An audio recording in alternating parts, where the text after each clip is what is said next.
Hello, and welcome to this HTAi Interest Group webinar, AI-Augmented HTA Submissions and Decisions, Evolving Trends and Real-World Use Cases.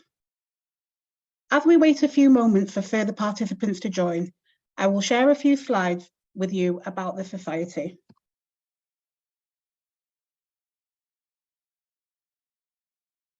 HTAi interest groups are open to all members of HTAi. They act as a forum for HTAi members to network, exchange information, and collaborate on projects of mutual interest throughout the year. Visit the HTAi website for more information on our interest groups.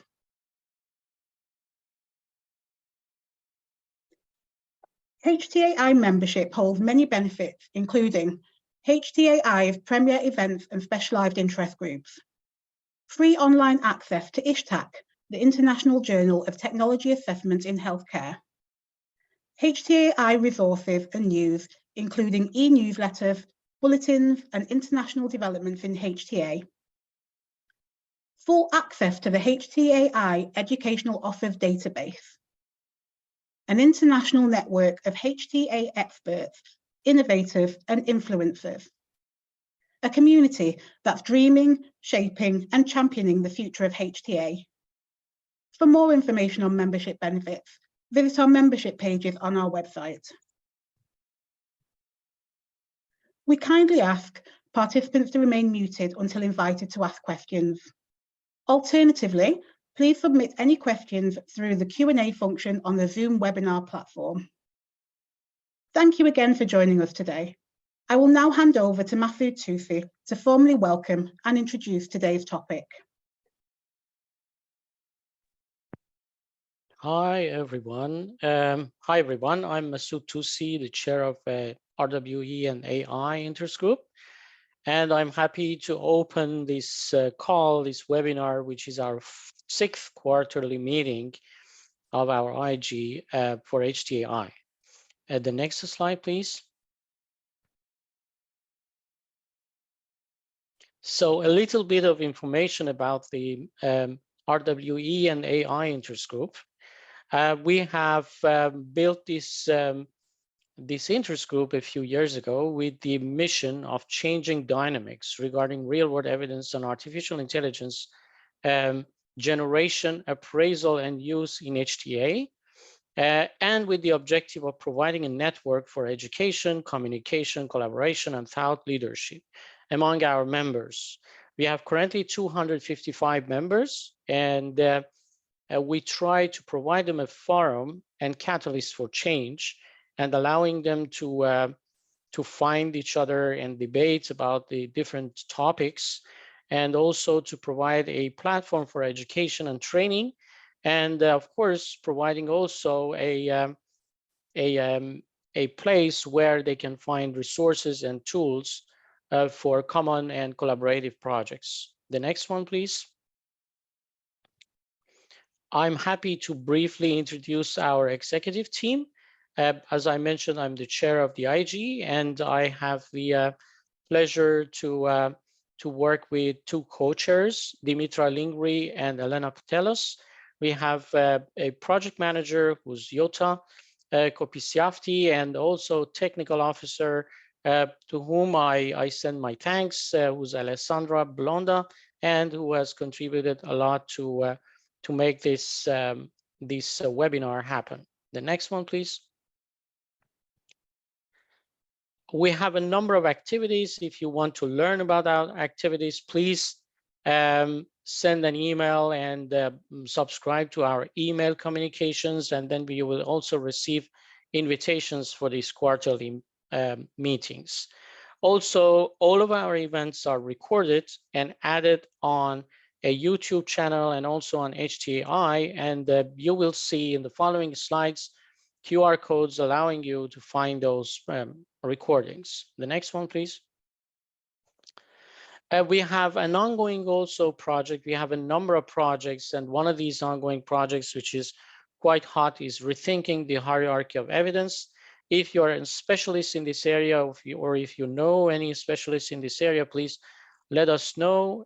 We are kicking off this project in May or early June this year, and our aim is to reorganize the hierarchy of evidence and the way it is used in medicine. So this is quite a large and important project for us, and it is also cross society project, and we are hopeful to be able to involve all the experts in this area.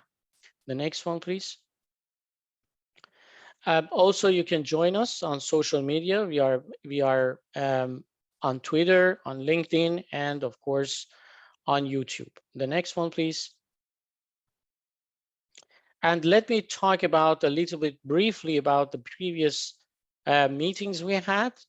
Our first quarterly meeting was presented by Ashley Jackson from HTA about the building HTA and payers RWE standards, and it was attended by a lot of people. The next one was, provided by two of our members, Americo Cicchetti and Signa Dahlberg, and from Italy, and they presented information around the development and implementation of an HTA framework for AI-supported technologies. The next one, our third meeting was on artificial intelligence in outcomes research and also the ethical issues of application of artificial intelligence in healthcare, which was presented by Puyeg Riley and Golnar Karimian from Canada, and it was attended and also praised by a lot of people. The next one, please.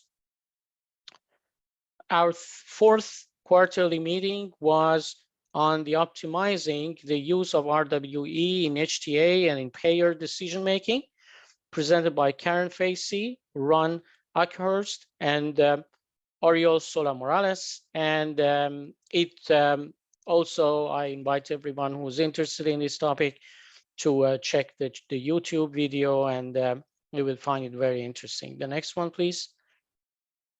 The fifth one was presented by Shahid Hanif from Get Real Institute, and that one was about the question of whether a multi-stakeholder collaborative approach could advance the use of RWE in HTA. And the next one, please. And today, I'm happy to invite my colleagues from IQVIA to present this webinar about AI augmented HTA submissions and decisions, and talk about evolving trends and real-world use cases. And we will listen to them in a few minutes. The next one, please. And I would like to stop here and invite the speakers to present themselves, please. Great, thank you, Masood. My name is Tom Halmos. I'm a consultant in the London team of EMEA Strategy Consulting at IQVIA. I have a background in biochemistry and synthetic biology, and I now work in IQVIA in the area of applied AI for healthcare. Thank you, Masood. Thank you, Tom. Hi, everyone. My name is Ines Guerra. I'm a principal in HEOR HTA at IQVIA. My background is in computer science, engineering, and health economics, and I'm involved in projects where AIML is applied to solve problems in HEOR for HTA, and that is what I'm going to talk about today. Hi, everyone. Thanks, Masood. Thanks, Ines. My name is Giulia Gallinaro. I am a consultant from IQVIA based in London in the EMEA Real-World Methods and Evidence Generation team. And prior to joining IQVIA, I did my PhD and a postdoc in computational neuroscience. And now I work with projects also with applied AI and machine learning. And I am Raja Shankar. I lead a team of focused on applied AI for life sciences decision-making. One of the key areas we are focused on is on HTA and the health economics and outcomes research, which we will talk about today. Thank you very much. The stage is yours. Fantastic, thank you. So let's move straight through to the agenda slide, and I can walk us through what we'll be covering today in our talk. Great, so the webinar is split into 4 sections today. We have 4 speakers, 1 for each section. I'll be kicking us off with an overview to set the scene of the current landscape for HTA and regulatory use of AIML in decision-making. So in this section, we want to understand how common is it to see AIML use cases in HTA decision-making? What kind of policy exists around these submissions? And finally, what could best practice look like in future? I'll then pass to my colleagues who will walk through a framework we've developed for the application of AIML in HEOR, health economics and outcomes research. We will cover some specific real-world use cases which we've identified in the literature of how AIML is being applied currently in HEOR. And then finally, we will cover the application of foundation models in health economics and outcomes research, which of course has received significant media attention in the recent months. So moving to the first slide in the first section, we want to start by looking at how common do we see AIML use cases in HTA decision-making at present, to set the scene for the rest of the webinar. So on our side, we ran a search of HTA documents across a number of English language speaking HTA agencies, such as NICE in the UK, CAS-TH in Canada, and the TGA in Australia. And we were looking for keywords that related to the use of machine learning. So we had a long list of keywords which we searched for, including machine learning, random forest, artificial intelligence. And we ran a matching algorithm through all of these documents, which came close to 5,000 HTA documents, published HTA documents, right up to the end of last year. You can see from this set of documents, a tiny proportion had a hit for a use of AI or ML. So less than 0.1% of the 5,000 documents we searched mentioned machine learning or artificial intelligence. So at the moment, there is extremely few mentions and use cases of these types of methodologies in these HTA documents. We did find a number of use cases, however, but some of these we found, for example, 7, actually linked to less innovative and more traditional machine learning approaches like principal component analysis. And we've seen that become more and more embedded in a specific use in HTA. And it's not something we would consider to be right at the front of development in AIML for HEOR. If we think about the more advanced and more recent developments in AIML, such as deep learning and neural networks, we didn't identify any hits for these types of methodologies in the HTA documents. So overall, from this kind of broad, high throughput search of English-speaking HTA documents, we can see currently very few manufacturers are submitting AIML-based analyses for HTA decision-making. So looking at the next slide, we wanted to understand whether agency policy that has been released is encouraging the submission of AIML methodologies or potentially discouraging it. And we ran a global search of publicly available documentation, policy, best practice, and guidelines from the agencies that you can see on the world map here to understand what policy has been published to date. We found that overall, few agencies have published specific guidelines relating to the submission of AIML analyses. For example, NICE and the GBA haven't necessarily published specific guidelines to this point. We know, though, NICE have very detailed methods guidelines which do cover the approved methods they expect to see in HTA. And within that, they cover a framework for the justification of a new method, which may well be AIML, but we're yet to see specific AIML related policy and guidelines being released by the agencies. It's worth noting that we did see AIML use cases that have been assessed by NICE. So it's not that the lack of AIML specific guidelines has prevented those agencies from using AIML in their decision making. It's just not something we see yet that's very common. Finally, we also looked at dedicated AIML groups or subcommittees that were tasked with the control and the release of guidelines for AIML methodologies. And we found, again, very few of these.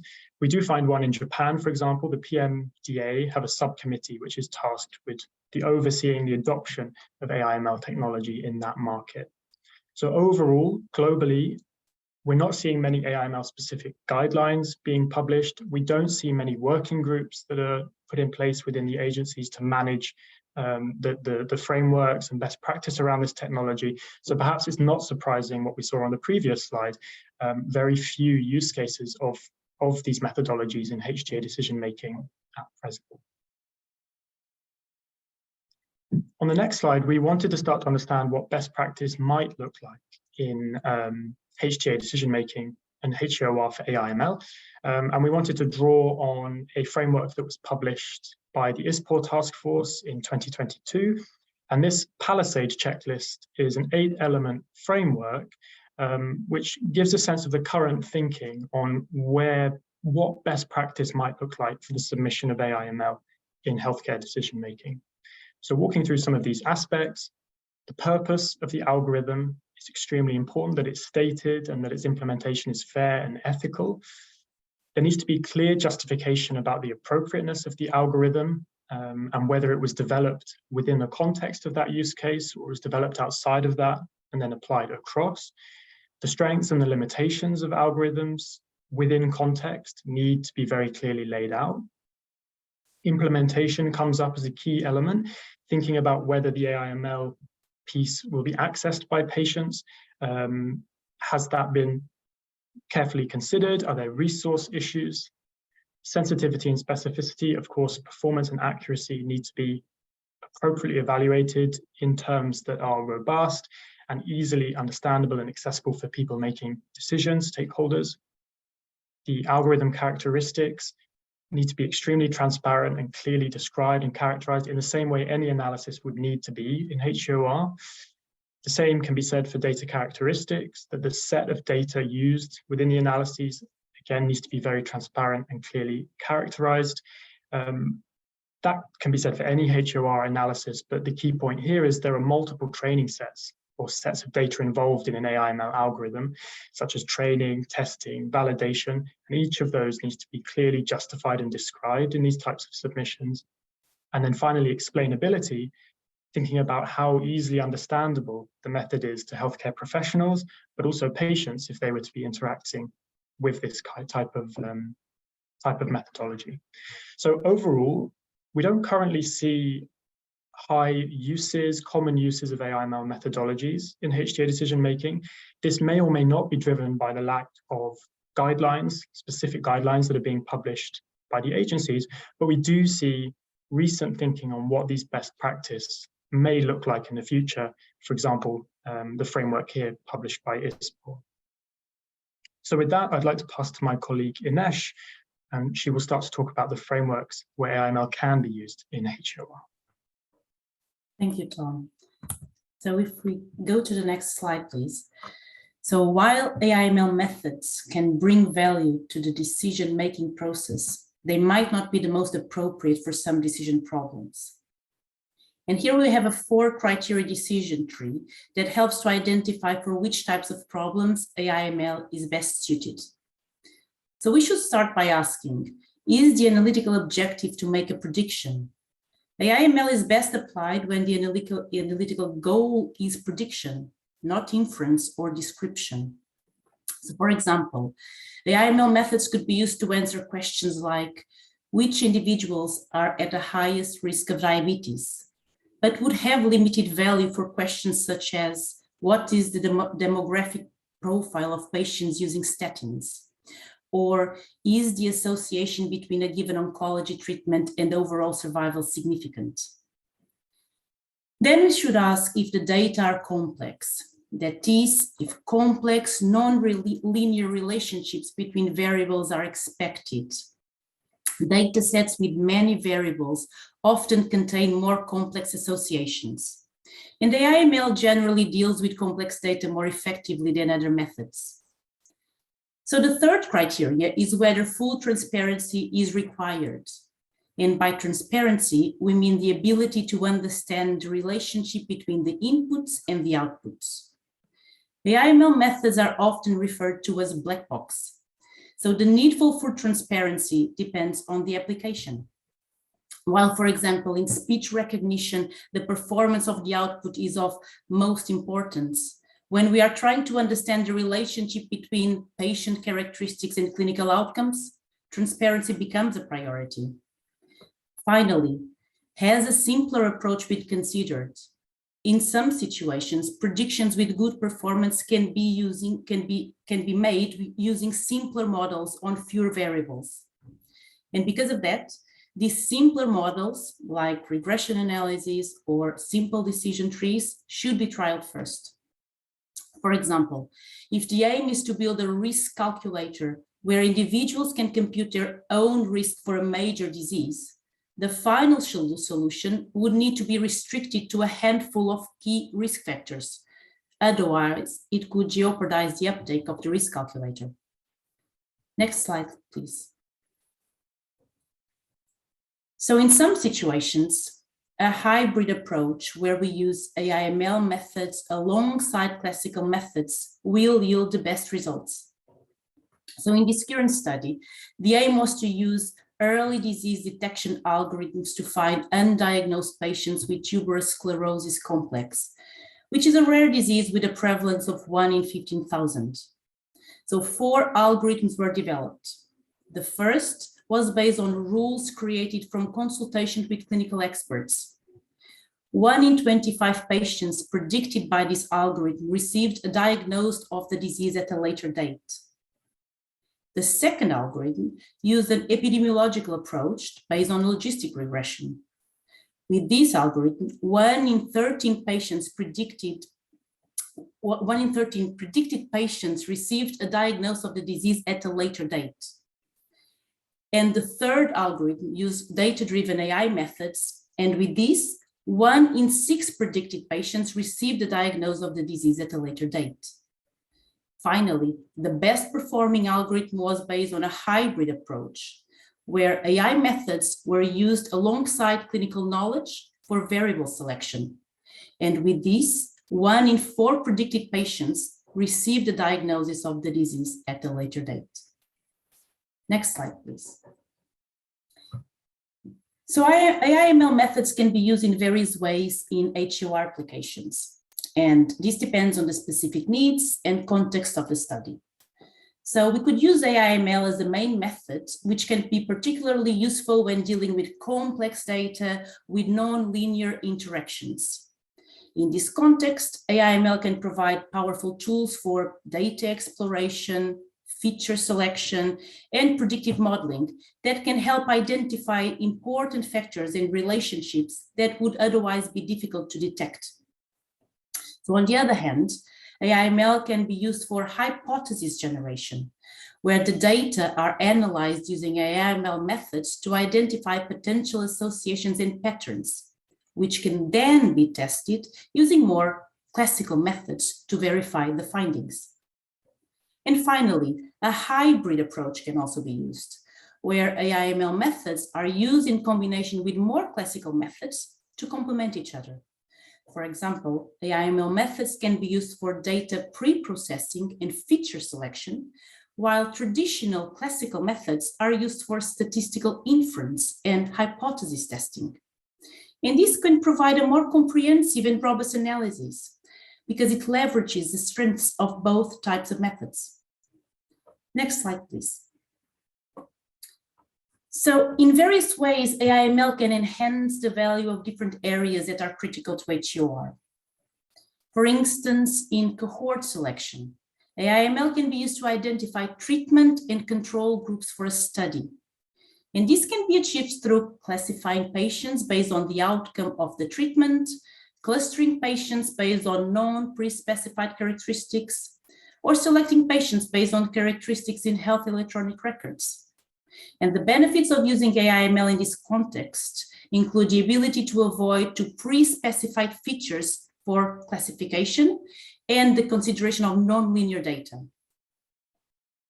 Outcome estimation is another application, which involves relating an outcome to inputs, such as patient characteristics.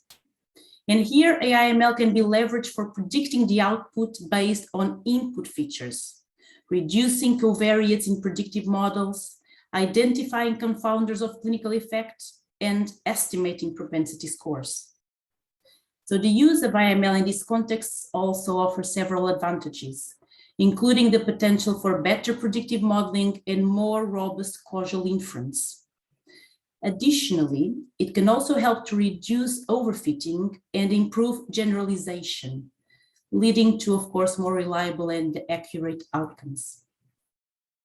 In the realm of economic evaluation, which involves examining factors that impact the cost and quality of healthcare, AIML can provide significant value. So one key application is to support cost-effectiveness analysis by predicting outcomes and costs. So by leveraging these techniques, the potential to reduce uncertainty in a cost-effectiveness analysis is increased. For example, these methods have the potential to identify patient clusters that would be most cost-effective to treat. And of course, there is also an overlap in the objectives of predictions for both economic evaluation and outcome estimation, since clinical predictive models are often behind cost-effectiveness models. Finally, in the area of knowledge synthesis, which involves synthesizing or extracting information contained in text, AIML can be highly valuable. And this can be achieved through a range of applications, such as generating global value dossiers, searching, screening, extracting, and summarizing information for literature reviews, using Q&A checkbox to query large text documents, or auto-summarizing market research reports. So AIML offers several advantages in this context, including higher efficiency in processing and analyzing large volumes of data, broader and quicker access to information, and of course, the potential for better insights. I will stop here. Julia will be providing more specific examples on how AIML can support HEOR. Thank you. So thank you. So I would like now to continue by providing some use cases of how AIML can be applied in HEOR. So on the first slide, we have a use case of how AIML can be used for patient stratification, which could be useful, for example, for cohort selection.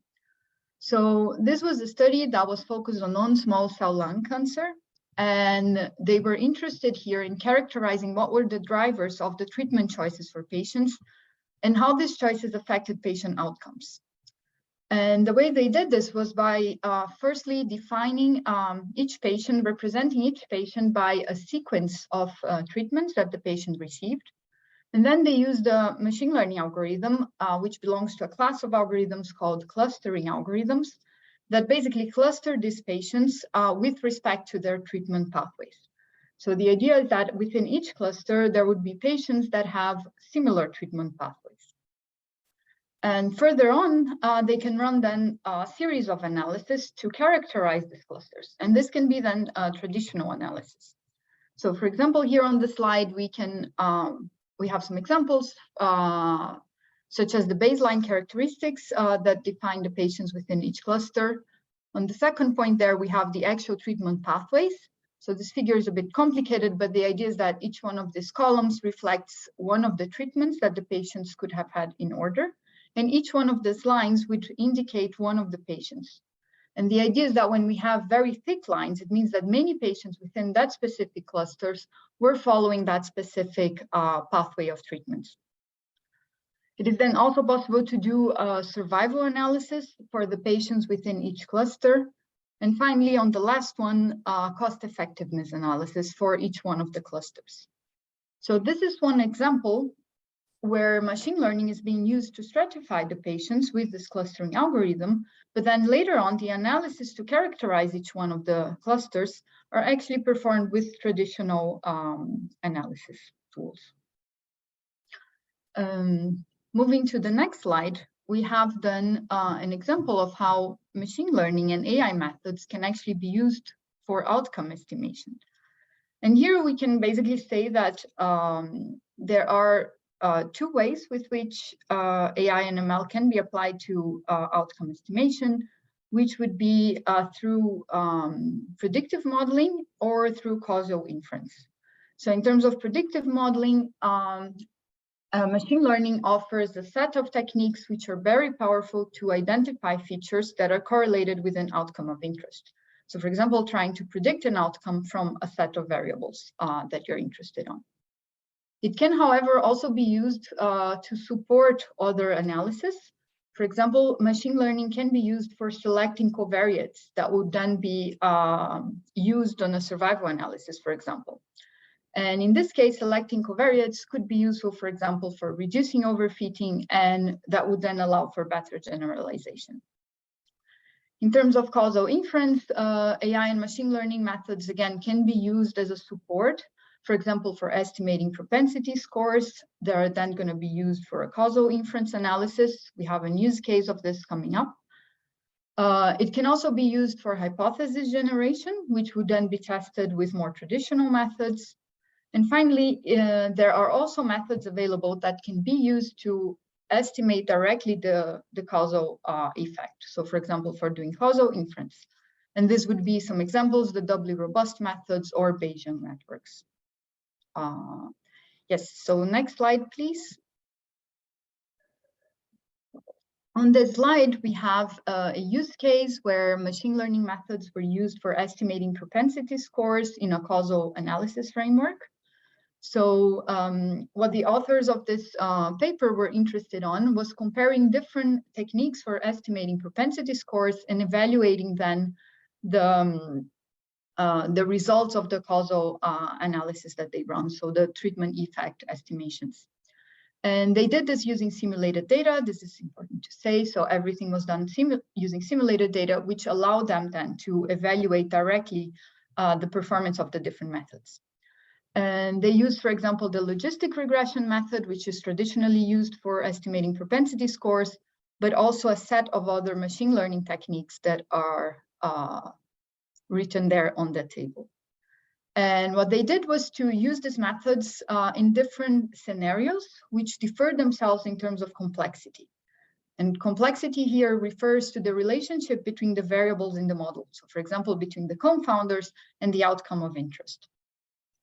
And what they observed is that logistic regression was very good for estimating the propensity scores in the simple scenario.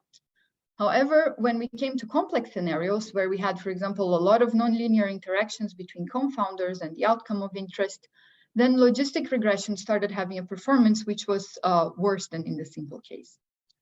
On the other hand, with machine learning techniques such as random forest or boost that we see there on the bottom of the table, the performance was much more consistent across all the different levels of complexity.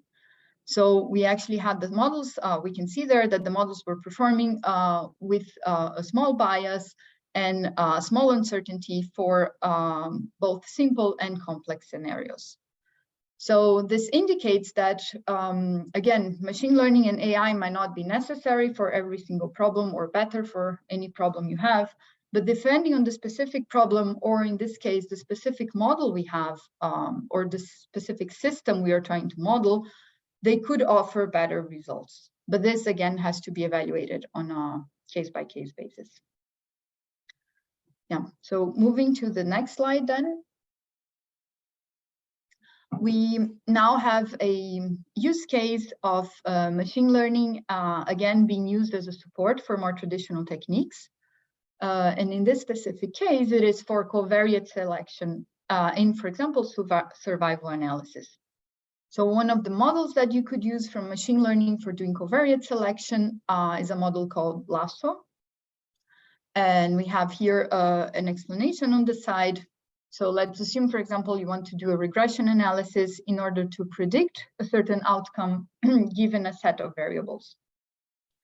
And what Lasso does is that Lasso is a method for covariate selection that is used during the regression analysis.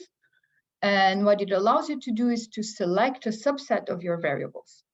And what that means is that you're now predicting your outcome not based on all of the variables which are available, but actually on a subset of them. And we actually found a very interesting use case of this Lasso method for covariate selection in an HTA submission to NICE. So what happened in this use case is that the company Amgen was performing a survival analysis, and they performed this analysis by using covariates that were identified by clinicians. The evidence review group from NICE, however, found that the choice of these covariates was not very clear and it lacked justification.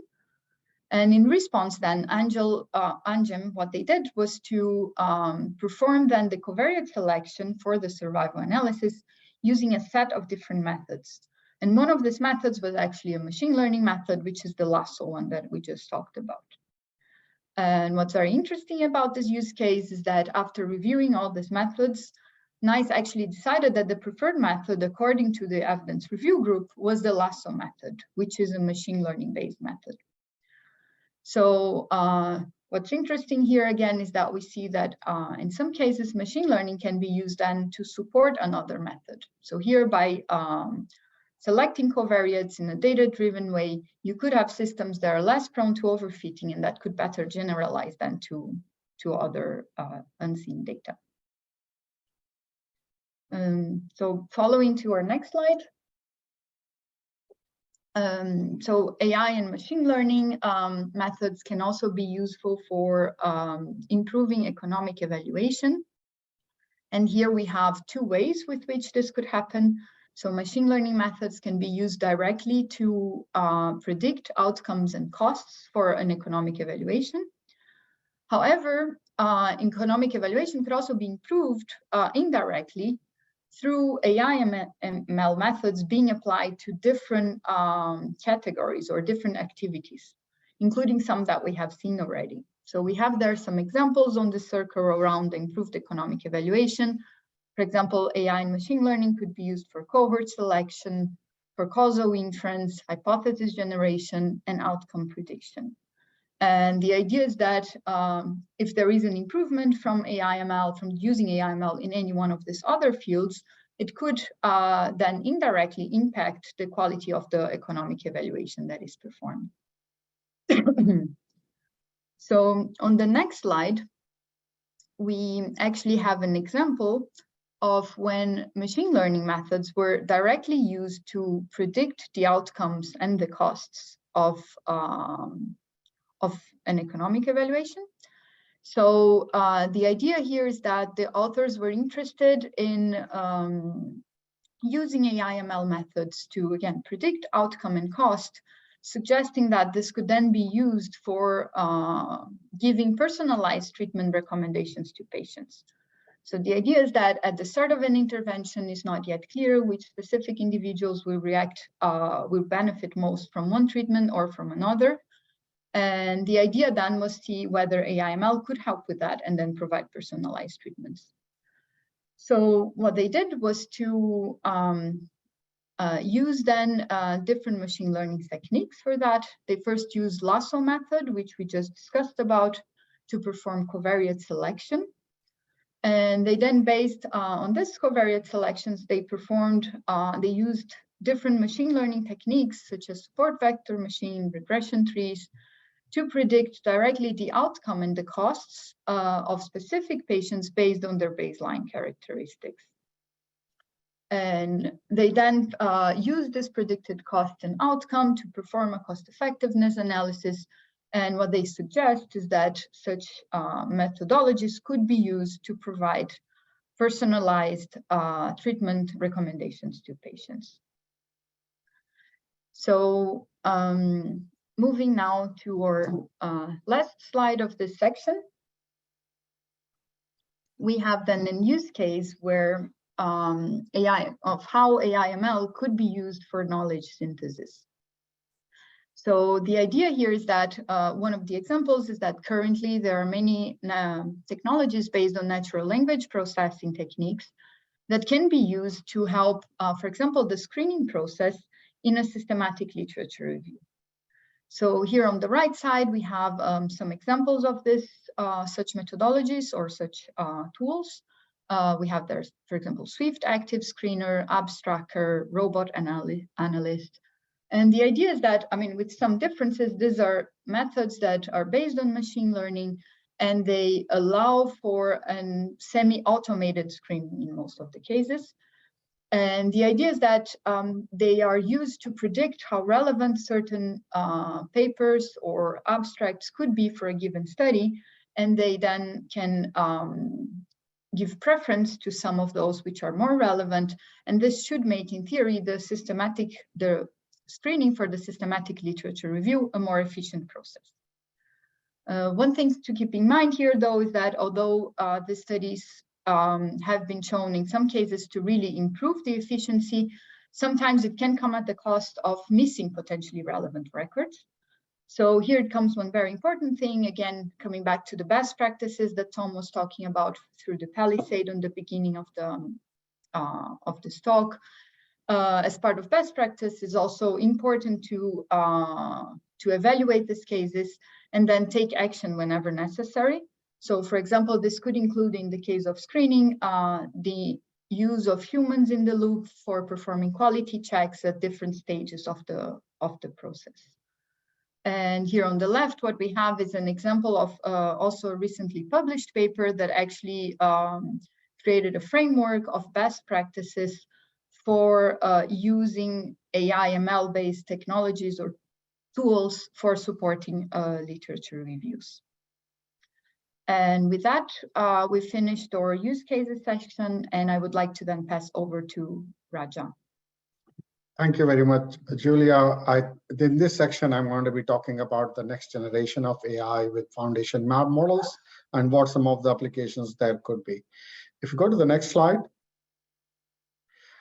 This is actually I've taken from a talk by Francois Chollet, which talks about the progression of AI over time. And a while ago, when there was no real generalization, we had symbolic AI, which are mainly rule-based algorithms with expert information built in.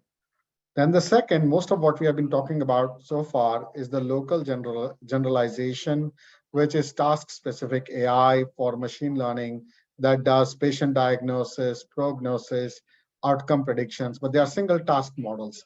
Now we are moving to the area of more broad generalization with models like GPT-3, GPT-4, which are large models trained on large amounts of data, which can do multiple tasks like sentiment analysis, narrative generation, and so on. So that's where we are at this point of time, and I'm going to be talking a little bit more about this. If you go to the next slide.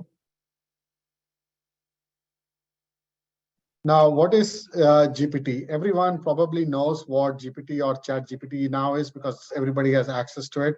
But it's a large language model that has been trained by OpenAI using a 8-year web crawl. Basically, in this kind of model, what it does is for each word in the language, it learns a long vector of numbers called an embedding, and two words that are similar in meaning tend to have those vectors close to each other in n-dimensional space, and the words far away in meaning, they are far away from each other in n-dimensional space. And then it learns how much attention to pay to the words that came before it, the context to predict the next word, and by doing it, it is able to do many different things. So if you go to the next slide.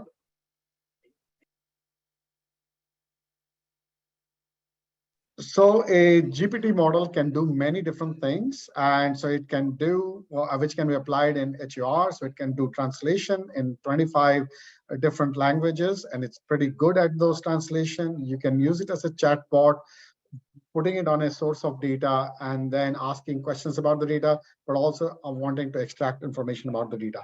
It can do narrative generation. It could also help potentially write articles based on templates. It can do optimal OCR, optimal character recognition. It can do data extraction and classification. And then we can also use it for summarization and theme generation based on articles.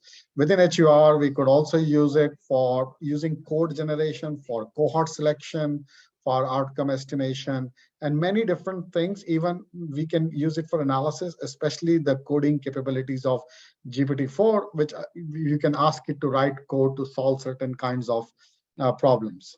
If you go to the next slide. So we have been working on many different use cases which are relevant. We do summarization, especially if you wanted to do summary generation from global value dossiers or systematic literature reviews. We can do data extraction to inform systematic literature reviews. We can create sections of documents like a global value dossier, or if you want to write a systematic literature review, if you have different sections, we could potentially use this to write the narratives there.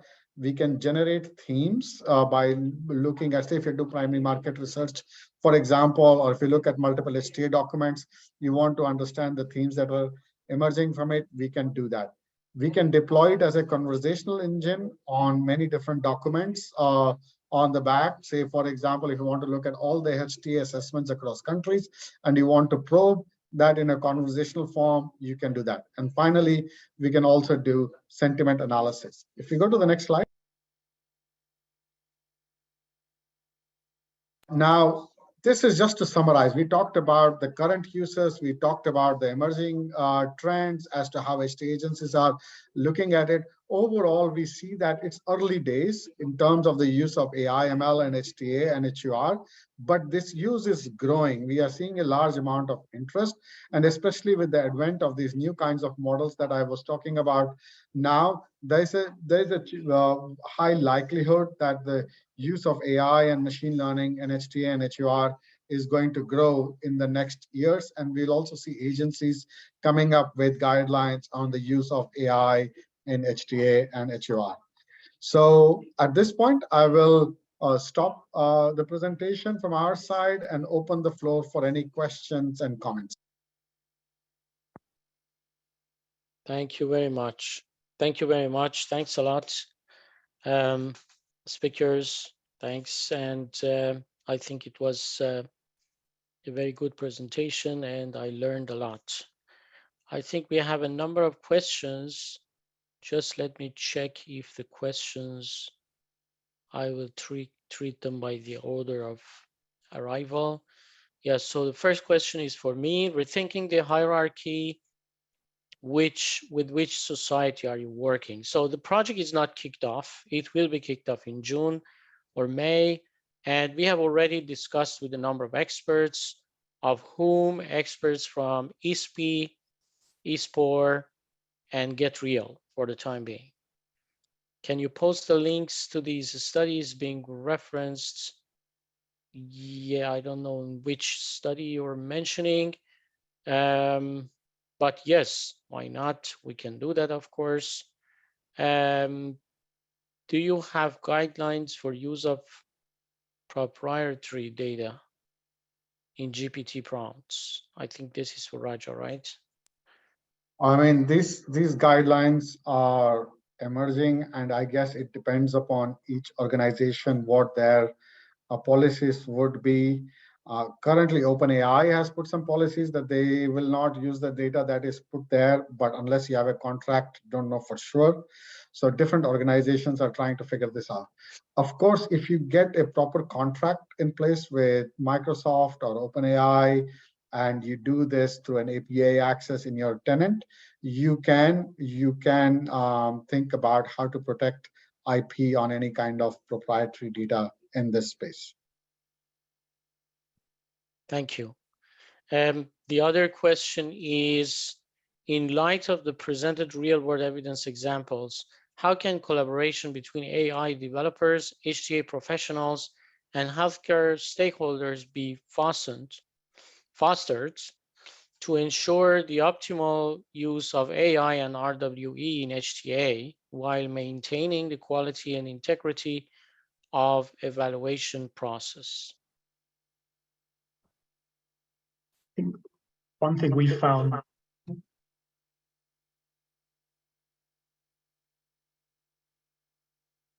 Yeah, please go ahead. We can't hear you. I think one thing we found that was interesting was the importance of early scientific advice. This was raised during our work recently in engaging with HTA agencies earlier to secure early scientific advice and modify methods to make sure they see purposes they're being developed for is, of course, going to be very important. And I think on top of that, if HTA agencies become more proactive in releasing and publishing policy guidelines, best practice relating to how they want to see AIML methods packaged, I think that would really support industry in using these methods and fostering that collaboration that you mentioned in the question. Thank you. As AI technologies continue to evolve and improve, what ethical considerations should be taken into account in using AI-generated real-world evidence for HTA assessments, particularly with regards to data privacy, transparency, and potential biases in AI algorithms? Julia, you want to take it? Please go ahead, Roger.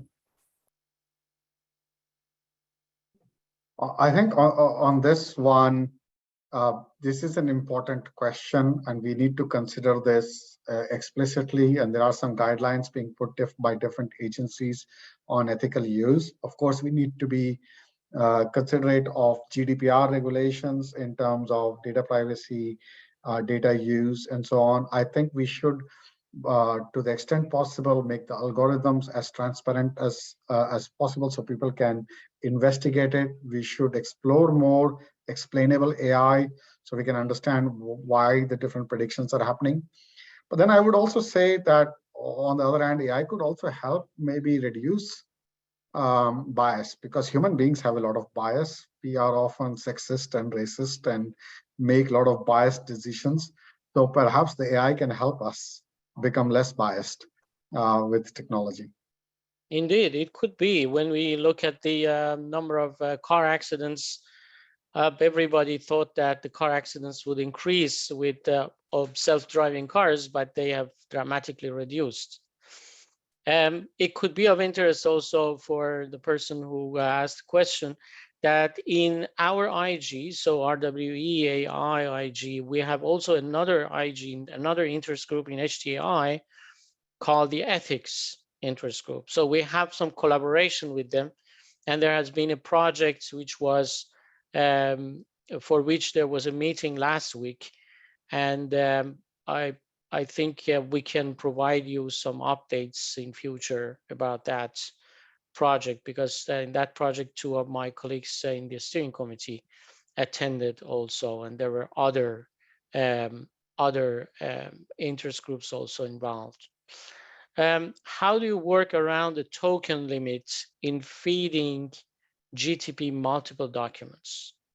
I think this one I can take. There are ways to do it where you can do it in steps. You can break the document into different parts, apply the query on each of those parts, and then consolidate them together. There are different techniques around this. Also on the web, you will find actually code that you can use to work around the token limit. Thank you. Very interesting presentation. How is cohort retrieval being used in the industry? I mean, what are the usual practices, tools, and applications?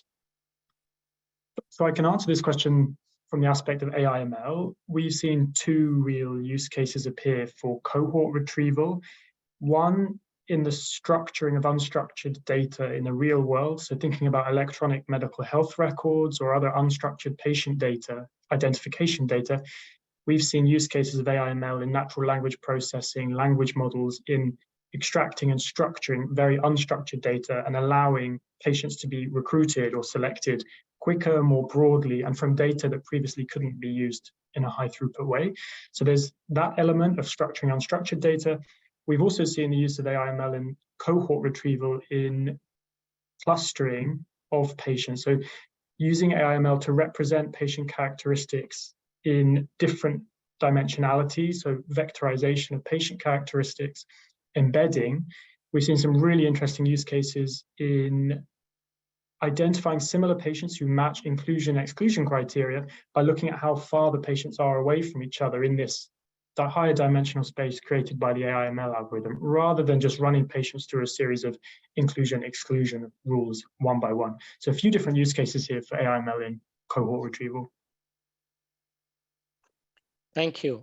What are the global initiatives to consider a minimal set of items to consider the quality of AI applied in systematic reviews, like the Palisade for health economics? So maybe I can answer this one. And while I think that it's very important that, of course, there are all of these initiatives, I do think that at this point in time, and probably for a long time, we will still need to include the human in the loop. So in systematic literature reviews, you have screening. So even if you use AI to to be one of your screeners, you should always have the human to be the second screener. Then even if you use AI to extract the information on your selected full text papers, you should still then have the human to quality check what has been extracted. And the same thing, so when you then are generating a systematic literature review report, yes, of course, you can create a first draft using GPT, this is possible, but you should still include the human in the loop to review and to ensure that the quality is there. So assuming that AI will just do everything from one end to the other without any human involvement is quite ambitious, I think, and we are probably a little bit far away from there. But definitely having AI to reduce, to bring a lot of efficiencies and to reduce the time that we all spend on this is definitely very realistic and can be done now. Is there any free tools for us to try these very exciting methods? I guess that the lasso you mentioned would be enclosed, while we know that ChatGPT is open and free, or we would pay a bit for the API. I think a lot of this is not that expensive. If you want to do programming with Python, you can go and find free things to do. Lasso, etc. It's not that expensive as long as you have a computer and you get access to code. ChatGPT API is also not very expensive unless you are going to do large scale fine tuning. So many of these methods, unless you are putting it on billions of data, are not that expensive, and you can find a lot of code on the web. Yes. Do you think AI is useful to perform a systematic review now?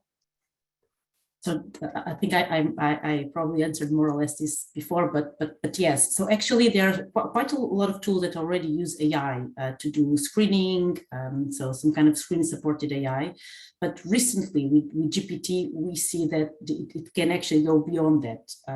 We can not only do screening, but only do extraction, generate the reports, and it's not only for systematic reviews; it's also for global value dossiers. Again, bringing that human in the loop, but it's about the subject matter expert in SLRs, the engineer to ensure that they know how to make GPT do what they want, and the research questions. So I think at this point in time, it's to test it is important, and to use it. Yeah, thanks, Ines. And also maybe I can add that I published an article a few days ago on LinkedIn. Trying to generate a study protocol using AutoGPT, which is basically means you ask the artificial intelligence to generate itself the prompts that you need to generate, then to feed it the prompt. So basically you give it a goal, and it goes after the generating the prompts and doing the job itself. So I think it's really promising. What is being done with the so-called hallucinations, where generated output is fabricated or faulty? I think this one, the best way to do it is if you apply GPT on source data that you know, rather than just get automatic information from the web. So if you can take the advantage of the GPT-4's power and connect it with provenance, that's the way to address this for the moment. So what we call in HTA, garbage in, garbage out, right? Yeah, I mean, in this case, you just need to know where it is coming from, and then you need to check the source. Yeah. Yes. As AI technologies continue to advance rapidly, what unforeseen paradigm shifts might we expect in the field of HTA and RWE, and how can experts prepare to adapt and innovate in response to these potentially groundbreaking developments while maintaining the core principles of evidence-based decision-making? It's a big question. Maybe one thought from me, the term experts is used there, but are these AIML experts, HEOR experts, HTA experts? I think in future we need a new breed of experts that can cross all of the different domains and make sure that each method is being applied in the right way, in the right context with best practice. Because when non-AIML experts use AIML, there's issues. When AIML experts try and do it in HEOR without healthcare understanding, there can be issues. So I think for me, it's about experts leveling up and crossing multiple domains.